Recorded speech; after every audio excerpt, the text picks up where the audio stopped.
Watching these two people who I admire very much just have a chat. Who knows where it's going to go? We're going to learn soon. But I know that these two people's minds can take us to some pretty incredible places. So, Dr. Weiss, Rich Roll. Chuck, I have very poor interview skills. I'm not personally able to connect to people. I haven't accomplished any, dramatic Olympian athletic feats. So I'm just kind of a shadow of you. Well, I actually interview people for a living, and so when I'm being interviewed, I often can't resist the temptation to then interview the interviewer. So if I start doing that, you can call me. Okay, good, out. but that'll Or take if the we heat get off into me. trouble, I can always pivot to that. Okay, thank you. So I have this clipboard with notes on it. It's the best I can do. I'm a big fan of Finding Ultra. A lot of the themes in that rang very true.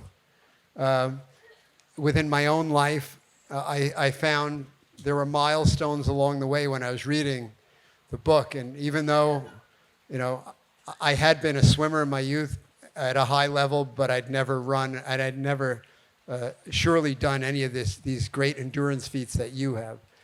There were a lot of common themes I found in the book, so I thought I would like to maybe discuss some of those to start off with. So I feel that you and I have at least one thing in common, and that one common thing is we had midlife crises professionally. And that resulted in reinventing ourselves. We had to reinvent ourselves professionally. It sounds like there were probably naysayers. At the time, I know there were a lot of naysayers. There were a lot of people who helped me, but there were people who told me I was crazy. And I remember that you articulated in your book the following, that when your heart is true, the universe will conspire to support you. I want to ask you, what role did faith and spirituality have in pulling you through some of the most difficult times you had? Thank you for that question. To me, it's all a spiritual journey. Like, all of it is. The corollary to that truism, and I believe it to be true, which is the universe will conspire to support you when your heart is true, is that it's not necessarily on your timeline, and it's not going to turn out the way that your attached mind, wants it to, right?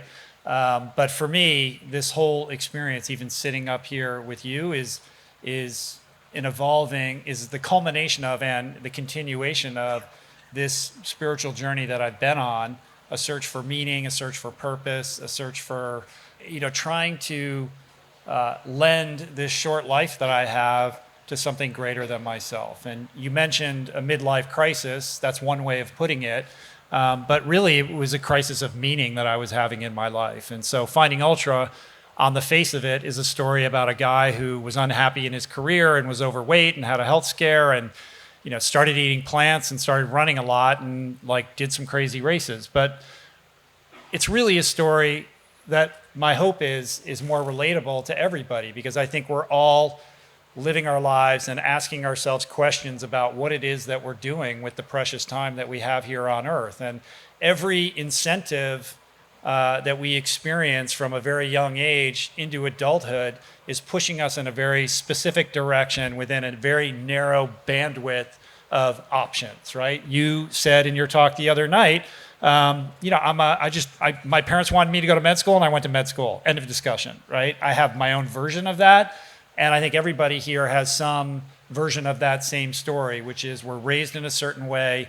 We're told at a very young age, these are the priorities. If you want to be successful or you want to make your way in the world, you have to check these boxes and do these sorts of things. And you and I are both people who dutifully fulfilled that promise, and were successful in that regard, only to find the promise to be empty, in that it wasn't delivering on what we all believed it would, which was this sense of not just financial security, but really a sense of well-being, of happiness, of feeling like our lives hold meaning, right? And so my crisis point led me in a certain direction. Yours led you in a very different direction. But I think there is a lot of analogies that can be drawn between, parallels between our two stories.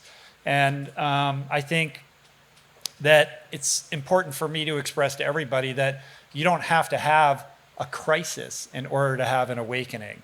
A crisis is helpful if you're trying to change habits or reckon with something that you're having trouble trying to find answers to, because when the pain of your circumstance exceeds your fear of doing something different, it's easier to do something different. But the truth, as I said the other day, is that that choice is always available to you, and it's events like this that I think make those choices a little bit more accessible, so that you don't have to suffer in the way that I did, or reach the point that Dr. Weiss did in order to course correct your life. Every day we have choices that are available to us that we can make that will align ourselves with more fidelity to the values that we've been talking about all weekend here today. That was so beautifully said. Thank you.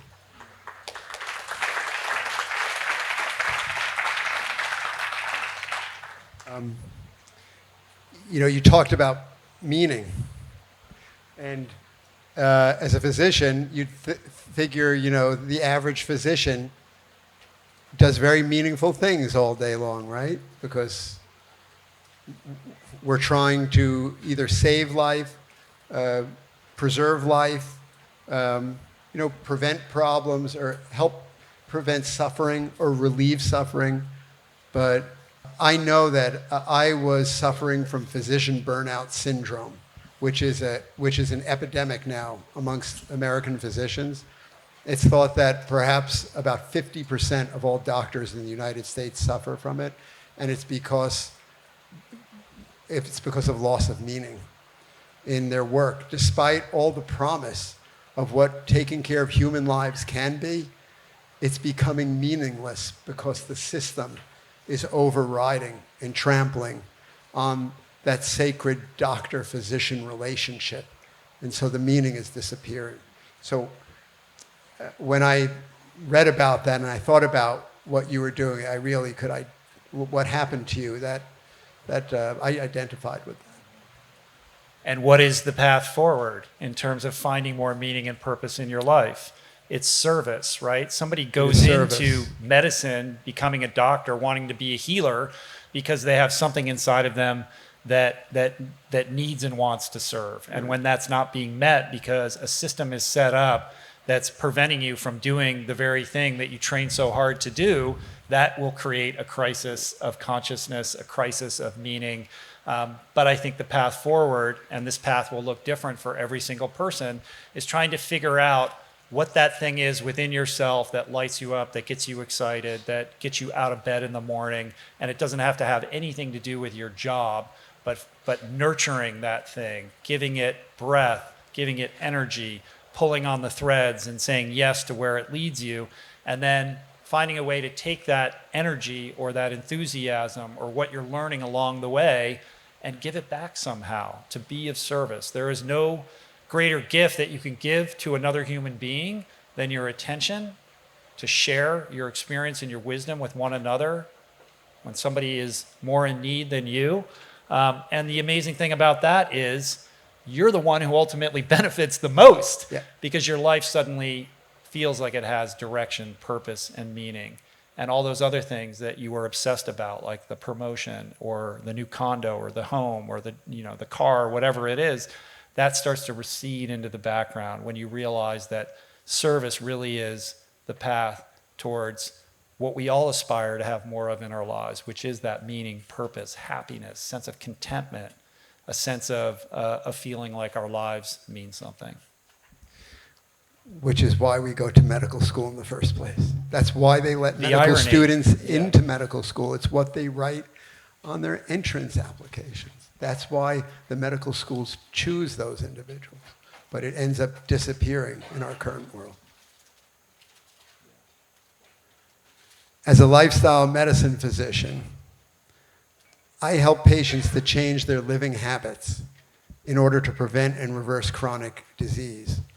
This obviously, it takes a lot more effort than the conventional route of opening a bottle and popping pills. When patients come to me, I say, I'm just a talker, you're the doer. And the other way around, usually the doctor is doing much of the work.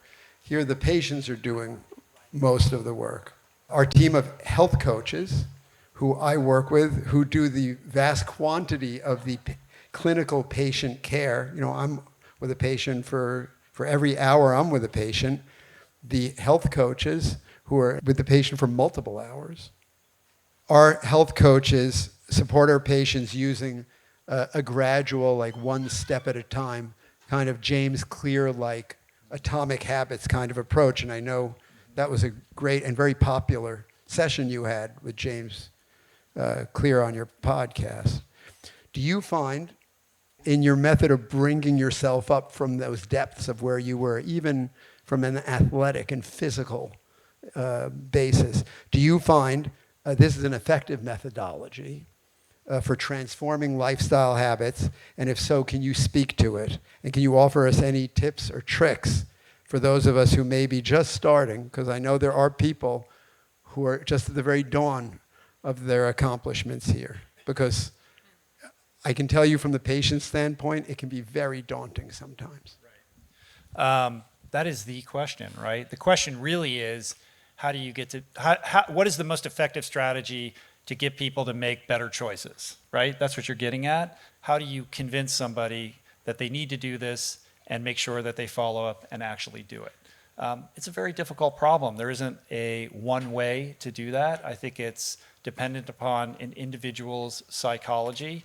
But my philosophy on this was born out of my experiences in the addiction and recovery world. In that world, you see a lot of heartbreak and you experience a lot of heartbreak. The truth of the matter is, people who are suffering from addiction and alcoholism, most of them don't get well.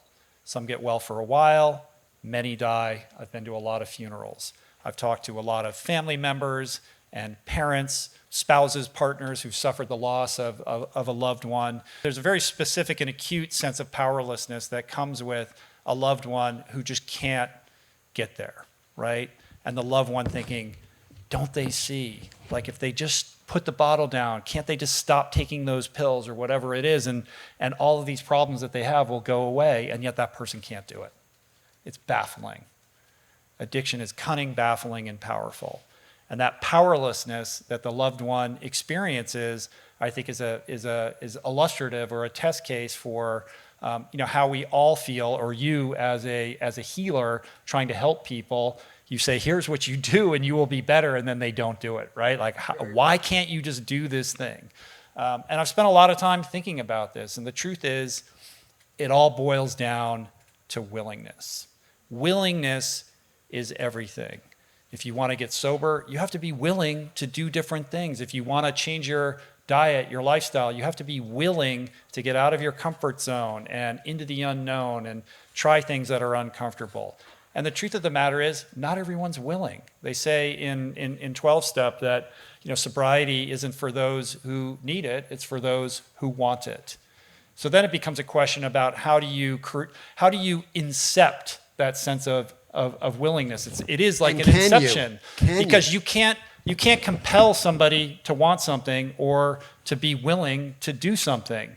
The only way to do it is to lure them gradually into a place where suddenly willingness spawns naturally within them. And that is much more of an art than a science. We can break down habit change, James Clear style, and talk about what the Scherzais are expert in, which is the neurology of how you create new neural pathways around better, healthier habits. Is it better to break an old habit or crowd it out with a new habit that then becomes something that you can build momentum on? Those are all great ideas, but in my mind, those are tactics and strategies, when the real ball game is, how do you create willingness? You can't browbeat somebody or scare them into willingness. I mean, sometimes you can. Depends on the personality, right? And I think everybody who's trying to share positive ideas and provoke positive change in other people will have their own psychological makeup and talents and skills for how to activate that other person. For myself, if you listen to my podcast, you'll be hard pressed to ever hear me tell anyone what they should or they shouldn't do. I don't give advice. People are like, oh, you helped me out. I never tell anyone what to do. I have conversations with people and I share my experience. I'm a storyteller. I'll tell a story, but I don't tell anyone what they should extract from that story or what they should believe or shouldn't believe about a conversation that I had with a certain individual. I trust and have faith that the person who's supposed to receive this message in a certain spirit will. And I call that being a lighthouse. I talked to Adam Grant on my podcast, who has a book about, how do you convince people to change their mind, and he's got these archetypes, the archetypes, the prosecutor and the preacher, and he didn't have my archetype. I was like, what? I'm not any of those. I am like, I try to live my life in a certain way. I share my experience. I have no business trying to change anybody's mind or get them to see the world the way that I want to. I stand in the light, and the people who are attracted to that or are resonating on a certain level with me will come to me, and then we can have a conversation I'm happy to share. But when I got out of the business of trying to change anyone's mind, then I became a much more capable and successful agent of change in others. So I don't know what you can extract from that, because when a patient comes to you and they're asking for advice and you say, do this, it's really about your relationship to the results, like being attached to whether or not they're actually going to take your advice. And I think the more unattached you can be, and I'm sure they teach you this in medical school, don't get caught up in your patients, right? Don't get emotionally involved in all of that. Correct. But it's hard, especially in the addiction context. You're supposed to, as a parent, you're supposed to, have a detached relationship with whether your kid, is going to stop using drugs or not. These are very difficult things. So again, I'm not here to tell anyone how not to do this. All I'm saying is that I think our attachment to trying to get people to be willing in the way we would like them to really just creates suffering. And I'm not convinced that it's part of the solution that we seek, which is to activate that change. And I think the better path is to give people a sense of agency, to believe in them, to say, I trust you to figure this out. I believe in you, and allow them to have their process with it. You share the information, you provide the support and the network and the accountability and all of that. But I think when people feel empowered, like they have agency and domain over the choices that they're making with regards to their health, they're more likely to find a way forward that has sustainable power. When you tell a patient, look, you got to go on these pills and it's going to be like this for your life, that's very disempowering, right? Yeah. So I know that you in your practice, and maybe this is a message for everyone, to make people feel empowered around these choices that you see as might be being better for them, ultimately is a better path. It takes longer and it's not always successful, but it has that more long-term sustaining energy to it. And when the patients take the bait, they're there. Yeah, and like let them think it was their epiphany and their decision. Yeah. That's that's the inception. Empowering. Yeah. I work in 2 different medical settings. One is here, and here it's relatively easy because the patients have self-selected themselves. Nobody comes here by accident. They know why they're coming here because I'm a lifestyle medicine doctor. I'm going to treat them with plans. I am going to try to avoid giving them prescriptions. But I have another job where I'm working in a conventional setting. There I have to be very careful because, as you said, if I'm not careful with the way I communicate with patients, first of all, most of the patients they don't have any desire or willingness to go down the non-pill path. And, sometimes it can create animosity. So I have to be careful. The other comment I have regarding that beautiful word you used, which is lighthouse, which I hope your friend will adopt as a new kind of figure, influencer. We often have people who do come to our practice who do have that willingness. They're scared. Like Will Garces, that young man who stood up here who talked to you before about his heart disease, he was one of them. He had a willingness. He wanted to eat plants and he wanted to change his life. But when we get these patients, sometimes, or oftentimes, there are family members that do not have the willingness. They have not brought in. And then there can be a lot of frustration and difficulties created because the person who does have the willingness, who is trying to evolve, is trying to drag along the husband or the wife who wants no part of it with them. So I've often used your analogy of just being a lighthouse. And what I've noticed is just walk quietly and shine your light. It may be months, it may be years. Not everyone's going to see the light. Someone's going to see the light. And you will see that within a couple of years. It's either going to be usually a direct family member or a close friend, but not everyone. Yeah, amen to that. I mean, these are very real, sticky, difficult problems. Like, I'm trying to imagine myself in your shoes in that very scenario where you know you can help somebody and there's all these social forces that are working in opposition to that. Like, yeah, it's not easy. And I think part of that lighthouse notion is to think about the stories you're telling, which is like this drum that I keep beating all weekend. Like, this, storytelling is a big part of this. How are you holding yourself out publicly to the world? And I think these choices, this lifestyle, instead of it coming across as punitive or as restrictive, the story that needs to be told is one around hopefulness and accessibility and vitality. Like, you have to make it cool and fun and welcoming for people as opposed to scary, threatening, and limiting, I guess is what I'm saying. I know you probably haven't gotten to see many of them, but is Dua here? My assistant Dua and I created these beautiful quotes on the slide, and a lot of them I use in the practice when I try to motivate patients. And one of the most beautiful that connect to what you just said is, I'm paraphrasing, people often resist change because they focus on what they have to give up rather than what they have to gain.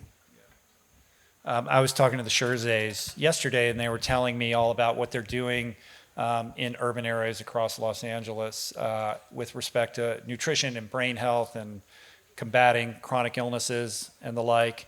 And really, it's all about embedding yourself into the community, listening to what's going on, what their needs are, where their problems reside, et cetera, and trying to sort of solve those problems for them, as opposed to coming in and saying, this is the way. So when you have a patient, you just mentioned, like, I want to know what their motivation is. Like, what are your values? Like, what is it that you aspire to do? What's getting in your, like, the more that you can kind of understand somebody, then you can kind of unlock that consciousness and say, all right, let me help you find greater expression so that you can live those values. And, the path that I can see for you involves this, this, and this, and it's going to be awesome because we're going to, have this adventure, and you make it like fun and expansive. Like the idea, no, it's not about the foods you're no longer going to be able to eat. It's about this exploration into all these new flavors and learning about how your body works so that you can be in tune with it. And for certain people, there's a particular type of guy archetype, like couch it as a challenge, like speak the language of the patient that's going to connect with what gets them excited, feeling like they have control and agency over this process, and turn what, might be characterized as, amidst this weird medical drama into like an exciting journey into the, the unknown. Exactly. Where someone comes out the other side and feels much more integrated with who they are. Yeah. Exactly. Just shifting gears for a second, you've shared in the past that you've been struggling with lower back pain for quite some time. It is something I have struggled with. I thought you were going to tell me you were going to heal me. Physician, heal thyself. Well, maybe we can heal each other.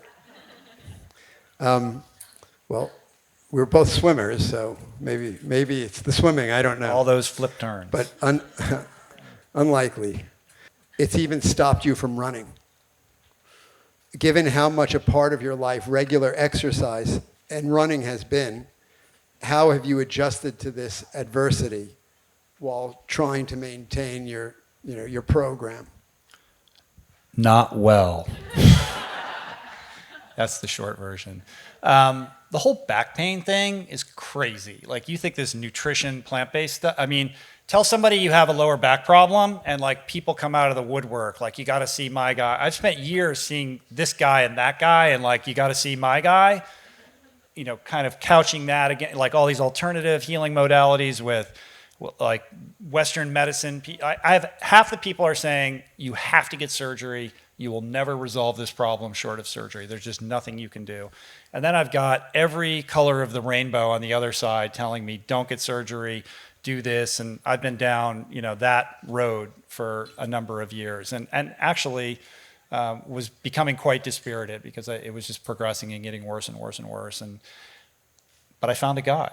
So I got a guy. Who is this now, guy? You want to hear about my guy? I do. No, we'll talk about that later. Anyway, I'm on a path forward where I'm feeling some relief for the very first time. I have a spondy in L4, and it impinges on my sciatic nerve, and I have So you have spondylolysis. Yeah, and I have nerve pain down my leg. My left foot is numb. The numbness is creeping up to my knee. It's real, you know. It's a scary thing. So.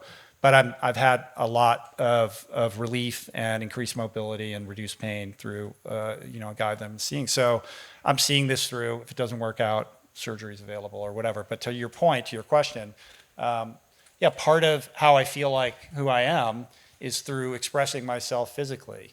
If I'm not out, moving my body in a certain kind of way pretty much every single day, like I just don't feel like myself, and then I'm crabby, I'm irritable, I have difficulty being present. So yeah, it's been a challenge, but that's another opportunity. The things I talk about on my podcast now are very different than they were 10 years ago. It's like every obstacle is an opportunity for growth. What does it feel like when you can't move, when you're not able to do the thing that you're always doing? Well, where's the growth opportunity in that? Why do I feel uncomfortable if I can't get up and like suffer every morning? Like, yes, there are physiological reasons why I feel better after exercising and why it's good for me in all those ways.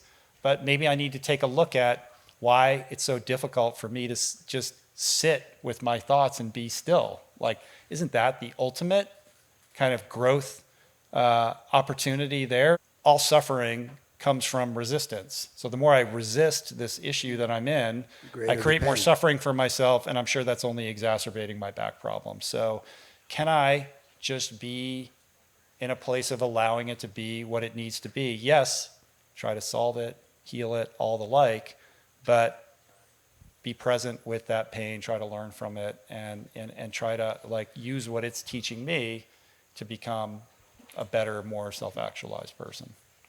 And you know what? I'm terrible at it. So it's not like I'm some kind of master with this. You're better than me. Yeah. Do you mind if I ask you a couple of specific questions about the back pain?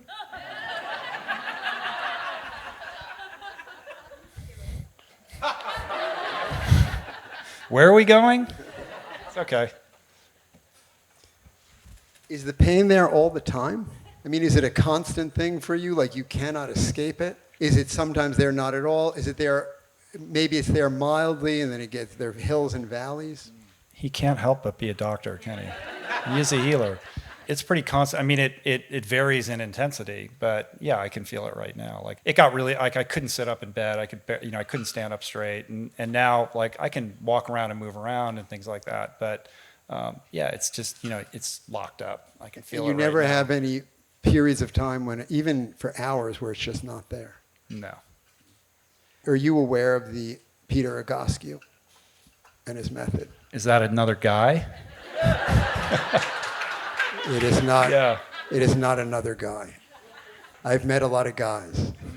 This is not one of them. Okay. Everybody who's got a guy says their guy is not just another guy. Yeah. But you've never talked to me before. And then they say that. I do have a funny story. I don't have a comeback. No, here's a good story.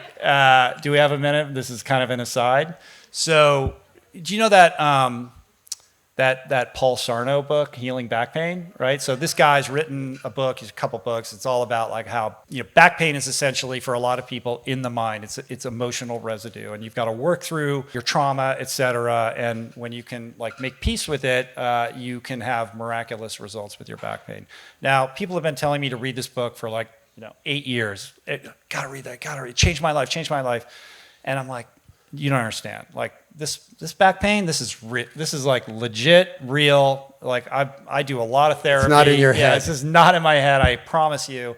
And just out of my own stubbornness and ego, like refuse to read this book. Like I understand the premise. Do I really need to read it? Like I get the idea. This is not me. Then I'm at a birthday party. I live in Los Angeles. In Los Angeles, occasionally you will like bump into celebrities. So I'm at this birthday party and I'm sharing with a friend of mine who is a physical trainer and a breathwork person, like what's going on with my back. And this person walks up and like joins the conversation. He's like, "Oh, you're talking about your back pain?" And this guy starts to tell me about I had terrible back pain when I was Spider-Man. And I look at the guy, it's like Tobey Maguire, like Spider-Man is in front of me. And he wants to tell me his back pain story, right? Now, well, you have to listen to Spider-Man. I am available for this story, believe me, right? So I'm like, tell me more, Toby. So he goes on to say, like, doing those movies, like, really, it just wreaked havoc on his back. And then he read Sarno's book, right? And he's telling me about, and he told me, like, he's like, "Oh, it helped, and like, it's so much better, and blah, blah, blah." And I was like, "So what did you do after reading?" He's like, "I didn't do anything. I just read it." And then like my back, I was like, "That's it?" I was like, "All right, 1,000 people have told me to read this book. Now I have Spider-Man telling me to read it. I will now read this book." So I was going on a bike ride the next day and I bought it on audiobook and I listened to the whole book. It's a short book over the course of this ride. I was like, I get it. All right. Like let's give this an honest, good faith go. Finished that bike ride. Went to bed, woke up the next morning, couldn't get out of bed for 2 days. That's called the anti-Spider-Man effect. So maybe my emotional wounds are just so deep that I don't think that's it. Anyway. Because there are many roads to symptoms and illnesses. And it's just like, you've had an MRI in your spine. Just because there's spondylolysis or just because there's nerve impingement, it doesn't guarantee you that defect you're seeing is the cause of that pain. There's a likelihood that it is. It's like scientific studies. We can never prove anything. There are associations. It's less likely. It's more likely. And it sounds like, you have a defect there that can be a cause or a likely cause of your problem. But people are complex biological systems, and there are multiple factors that make us who we are, infinite numbers of factors. And I have found, when I was in high school, I worked at NYU in the summertimes in a lab right next to Sarno, and I met him. And his book is probably the #1 back pain book in the world. And it is rather like I don't want to say tunnel vision. It very much gets to this core of, for those of you who have never heard of his book, is John Sarno. And he died just a few years ago. He was in his 90s. And his idea was that there's something called tension myositis syndrome, that it's emotional stress that is really at the root cause of pretty much all pain, back pain, neck pain, chronic pain issues. But I have found in my patients that it's not quite as simple as that. But I have found patients like Spider-Man that it is, sometimes it's a primary cause, or it can be a major cause. I just wanted to let you know that there was a man by the name. Thank God I've been eating plants. Okay. Because if I dropped dead and had a heart attack right here in front of you, you'd never find out the answer. Now he's going to withhold the guy from me. That's like a reverse Jedi trick. I'm not. By the way, thank you for making this panel a house call about my back. I bet you didn't know that you were going to learn so much about lower back pain today. It's going to help me too. Okay. because I have a challenge for you. I've been suffering. Play your card. I've been suffering with chronic back pain for several years. In the line of physician, heal thyself. I've been so busy, I haven't had a chance to do this. But I would like to do this after this farm days.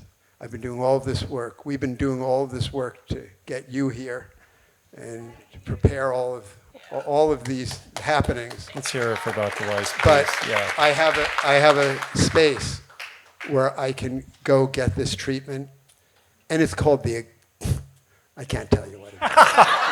Because if it doesn't work out, I'm going to be another one of those guys. It's all right. We'll talk later. We'll talk off mic. The Egoscue method. So Peter Egoscue was a Vietnam veteran who suffered mass trauma and in the 1960s in Vietnam, and no one could put him back together again. His spine was in all sorts of disarray, and finally, after sitting in VA hospitals and rehabs for like a year and a half or 2 years, he realized, he came upon his own method of analyzing the human spine and attached domains on basically symmetry. And he has centers, and I'm sure there's one near you. It's called the Egoscue Center. And I'm not a marketing agent for Peter Egoscue by any means, but what I can tell you is the number one complaint that I see all day long as a primary care doctor is, guess what? No, that's number two. Number ones are colds and flus. Number two is chronic low back pain. And I've been a doctor for almost 40 years dealing with this. And every time I've sent a patient who had chronic low back pain over 40 years, and I've seen hundreds of thousands of patients, and when they followed the advice and they did the Egoscue method, their pain either resolved or dramatically got better, and that's why I am going to do it. Very good. You can read yet another book. I will. It's called Pain Free by Peter Egoscue. I will read that book. Thank you. Okay. Here's the interview questions again. So typically for the outsider looking in to the whole food plant-based world, eating in such a prescribed manner seems very extreme.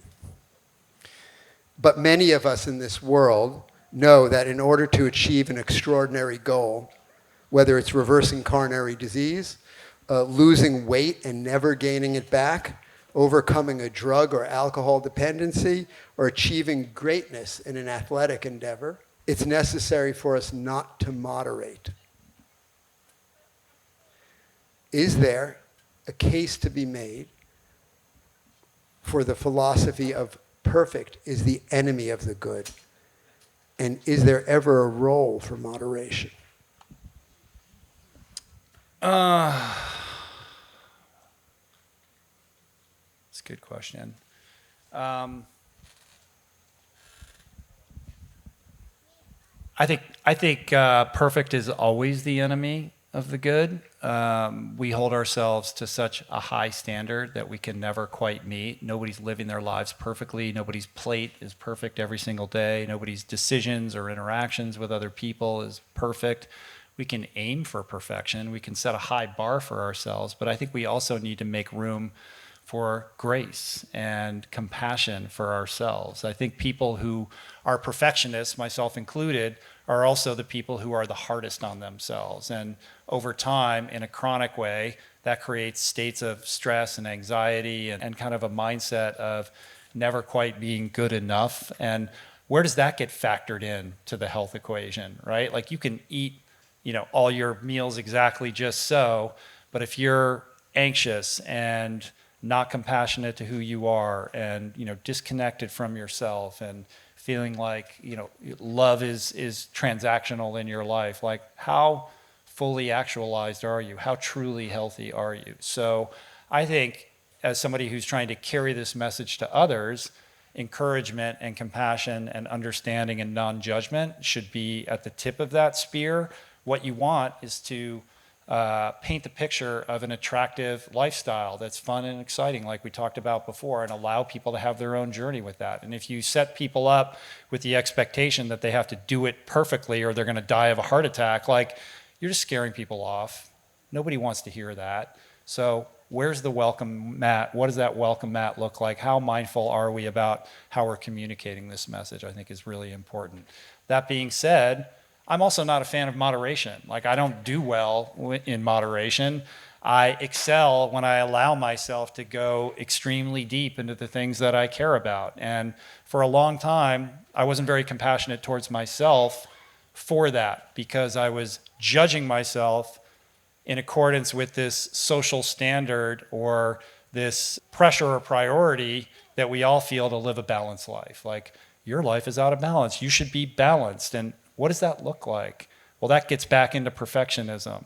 That perfect family, the perfect dad who's always saying the right thing to his kid and at all the events and doing all the things and also comporting themselves well professionally and physically and eating the right, like every single day, checking every single box. Like, I don't know anybody who lives up to that standard. There is also a perfectionism built into this idea of balance, ironically, correct?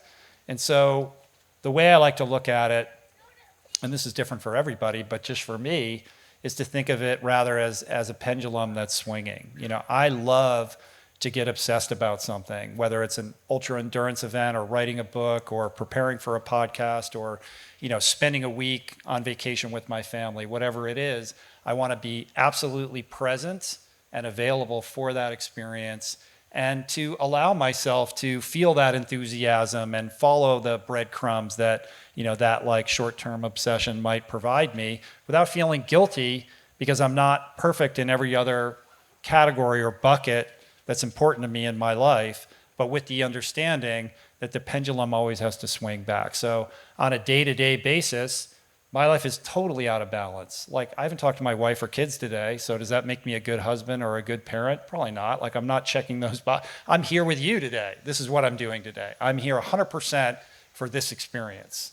And when I leave, then I'll be doing something else. But I just want to be here for what's happening now, because life is short, man, and I think we're all living our lives too reactively. So my deal is giving myself permission to be excited about the things that I'm excited about, and really like honoring that energy, and then toggle switching, making sure that over the course of a month or a week or a year, if you telescope up, my life looks very much in balance. It just doesn't look in balance on the micro day-to-day aspect of it. You know, you articulated that so well.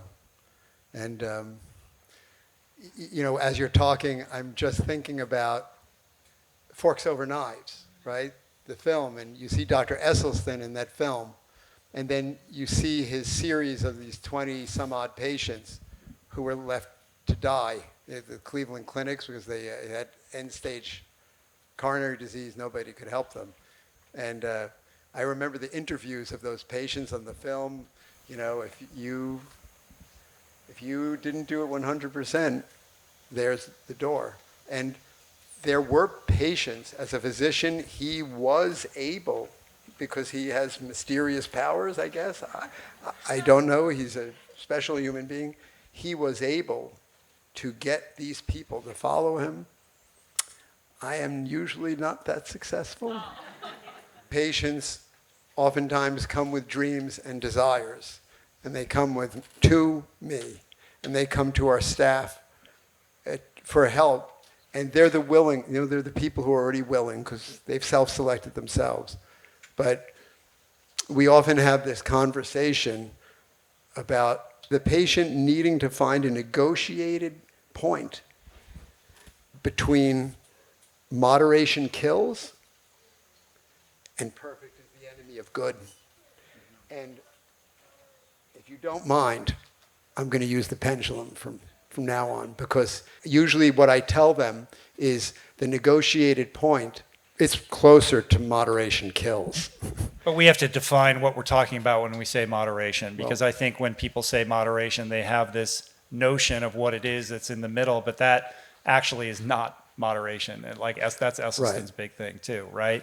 So when you say moderation, what exactly are you saying? That's a starting point, right? To even have that conversation. Exactly. Well, for the average person who has cancer or who has heart disease, which is the major things we see, it's eating anything that's not whole food plant-based.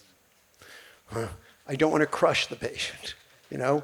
And so I hand it to them to find that negotiated point, and then we try to support them. All you can do is educate, provide the support, the tools, the follow-up, the accountability, and then it's on them, right? Agreed. It goes back to incepting that sense of willingness. Like, I went 100% plant-based, and then I went out and did these crazy endurance challenges, and then I wrote a book about it. I'm not expecting people who read that book transform their lives into plant-based ultra endurance athletes. That's not the point. The point was to show I can live way out on this edge of extremity to show the average person that how they think about possibility in their own life should be revised. I'm not expecting people to live their life like me, but if I can go all the way out here, are you capable of meeting me halfway? And if somebody feels comfortable and supported in dipping their toe into the water and then having kind of a positive result, they're in a better chance to shoulder the responsibility for their own journey. You can't take responsibility for how these people are going to live their life. You try to inspire and encourage and educate them, but you have to release them like a parent releasing a child into the world. I can see the suffering on your own face, this desire, this wish that like every patient would be just so in the way that you would recommend. This is not the way the world works, right? And you have to trust and believe that everybody has their divine path, right? And so your job is to provide these tools, to educate, to do all the things that you're doing, and from a spiritual perspective, to release them. I think a gift that you can give to all of these people is to say, I believe in you. I believe in you to figure this out for yourself. It's not for you to tell them exactly what meal to eat every single day. At some point, they're out in the world. They're sentient adults.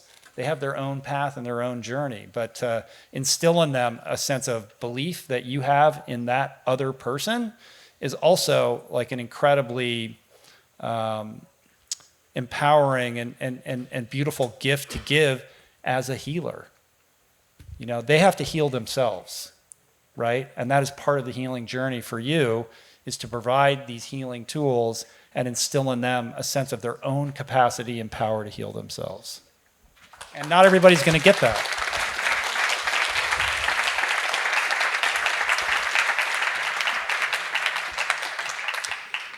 I know we're running down to our end, but I wanted to ask you, to me, it's the most significant question, and it arose from the last part of your book.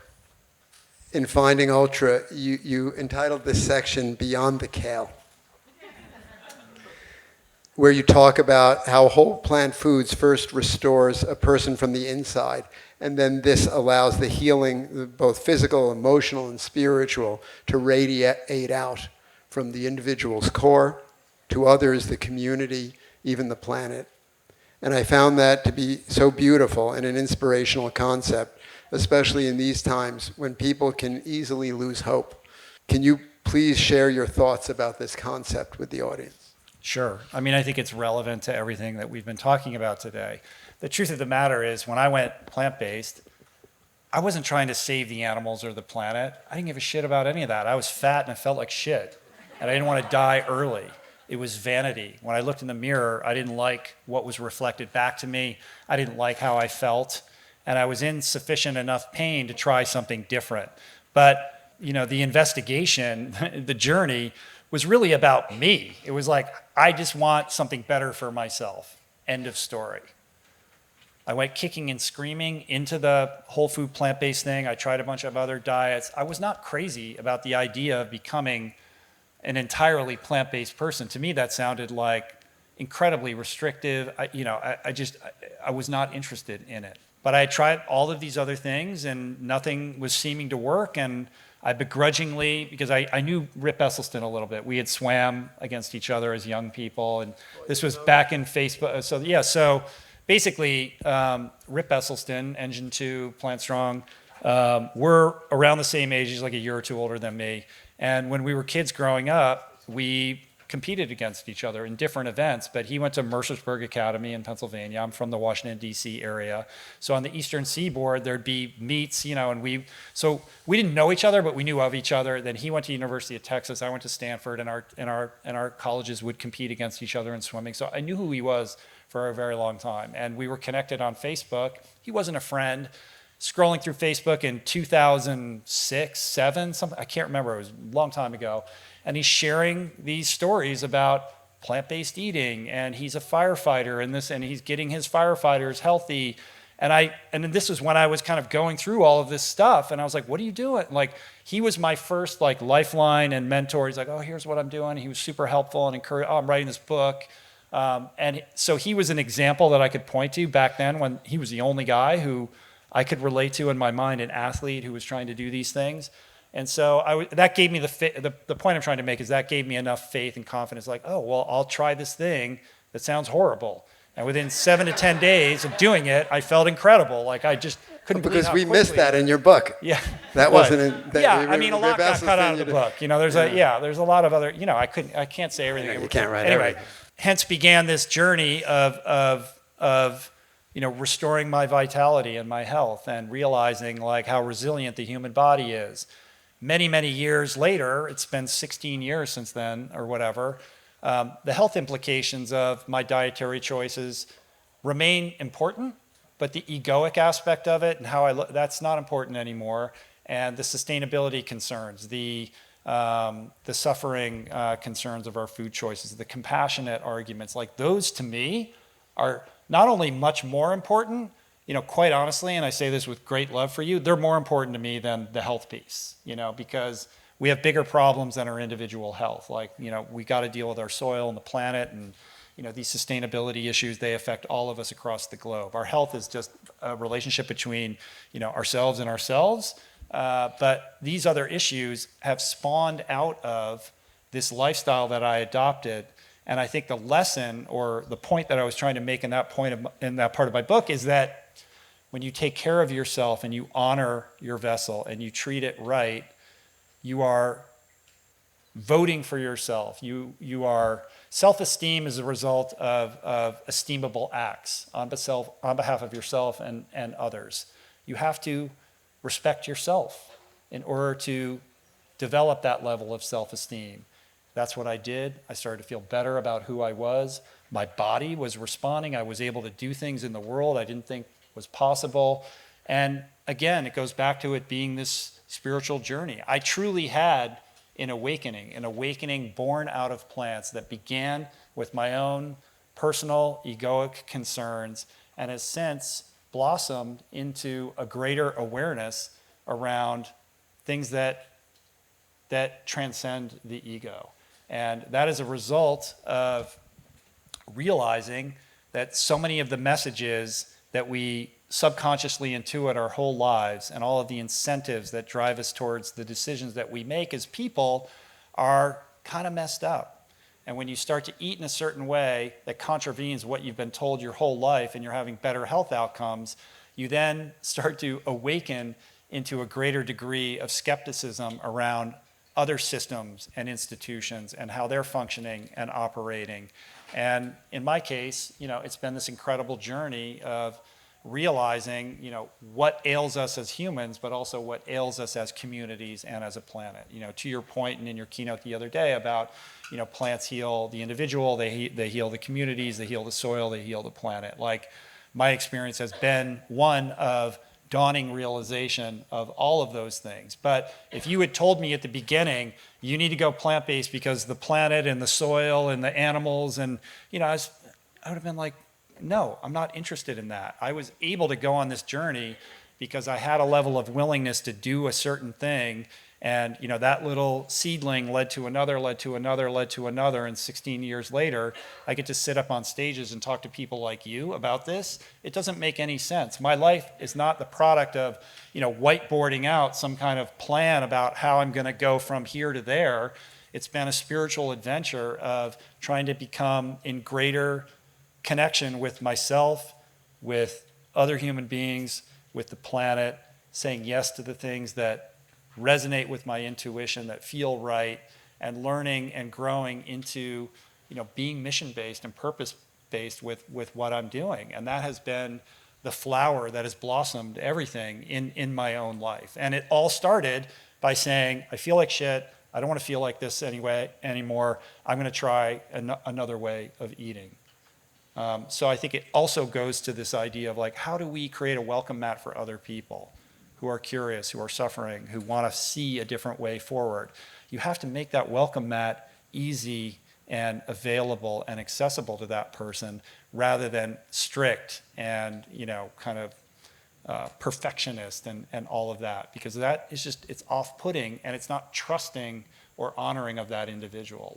Had somebody said that to me and I wouldn't be sitting, who knows what I would be doing. I would have died of a heart attack, 5 years ago or whatever. So grace, can you extend empathy and non-judgment to people as ambassadors of, these ideas that we all share that are so important to us?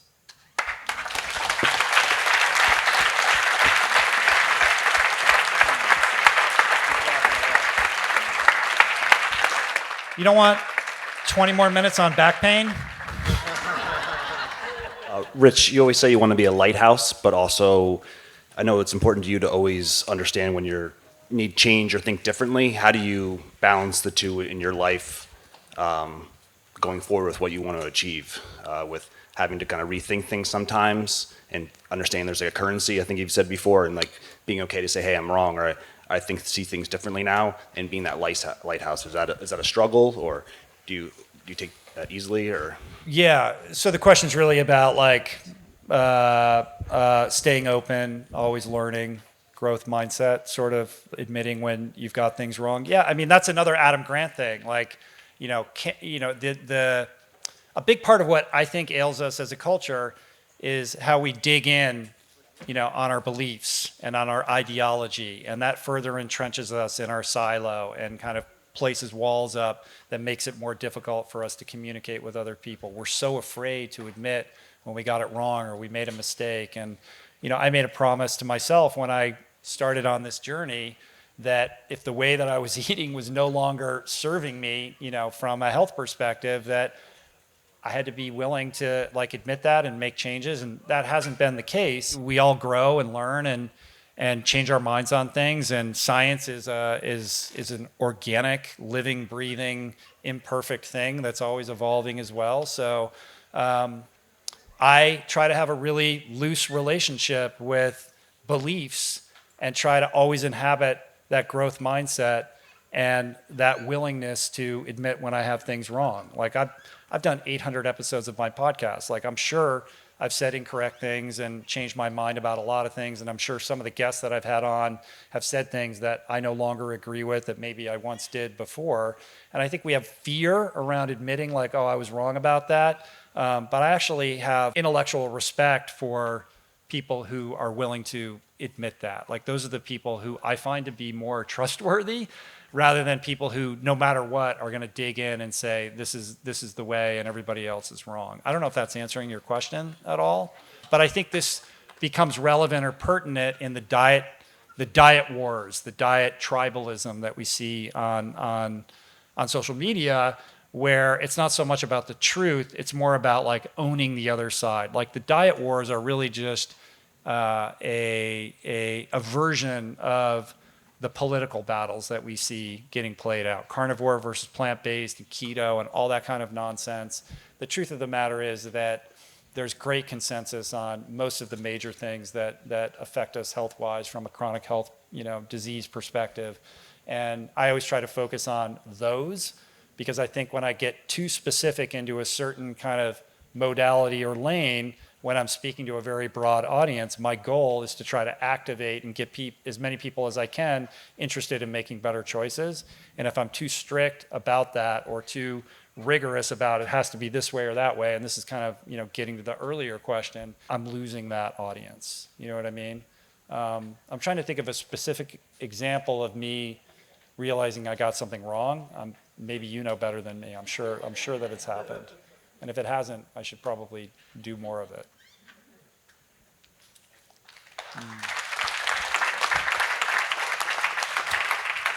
All right, so Rich, you've been on this journey for some time, several years now. What is a major insight or key takeaway that you can share from where you are today versus where you were when you started? A key takeaway. Yeah, that's a great question. I mean, there's so many different ways I can answer that. I mean, I think that a way into answering that question is through another question, which I get asked a lot, which is like, what are you working on? Or what's the big thing? Like, what's next? It's always what's next, right? Like, what's next? Because right now is not enough, right? Can't be good enough, right? It's only valuable in the context of where it's headed. Yeah, I have projects I'm working on and things that I want to manifest and all of that, but I work very hard to be grateful with what I have. Like, I'm so grateful and happy to be in this position that I'm in my life, where I have the incredible good fortune of waking up every day and like getting incredible people to drive I live like in the middle of nowhere. They drive all the way out and I hold them hostage for 3 hours and I make them answer all these questions and then I make them take photos with, it's not just an exercise in my own curiosity. I get to then share that with the world. And then the world often lets me know that they got value from that. This is my business, but it's also an act of service. And I can't think of anything more meaningful I could do with my life. If this is all that it is and I perish tonight, like, good on you, life well lived. Like, I'm really just so happy. My life doesn't have to be any different than it is right now. I am very aware that this is not going to last forever and that these are the good times right now. And so to your question of the takeaway, like, I am a grinder and ambitious and somebody who for a very long time believed that my worth, my value, and my capacity to be loved was only in relationship to what I was achieving in the world. There's a lot of reasons why I came to believe that, and I've pursued my life like that for decades, many, many, many years. And I know many other high-achieving people suffer from this same notion.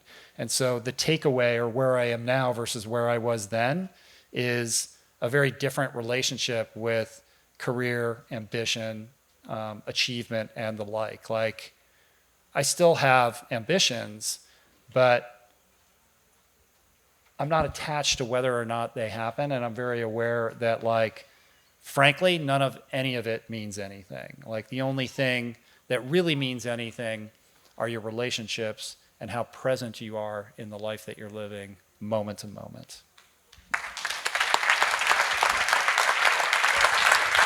Amazing words to end on. Thank you. Thank you. And thank all of you, right? Amazing. You guys